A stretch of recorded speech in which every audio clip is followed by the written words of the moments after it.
After the introduction of Ind AS 116 lessee की books में operating lease और finance lease का डिफरेंस खत्म हो गया है। अभी लेसी को ऑपरेटिंग लीज और फिनांस लीज अलग से समझने की जरूरत नहीं, वो सिर्फ लीज समझेगा और उसके पास एक ही काम है। अगर lease period is less than 12 months तो सिंपल रेंट पेमेंट को पीएल में भेज देगा। But if the lease period is more than 12 months, whether it is operating lease और फिनांस लीज, इररेलेवेंट हो गया।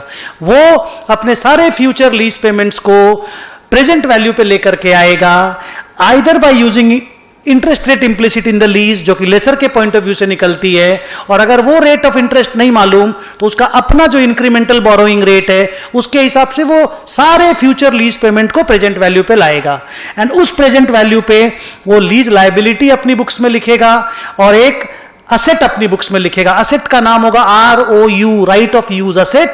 लायबिलिटी का नाम होगा lease liability. That lease liability will subsequently be measured at amortised cost as per Ind AS 109।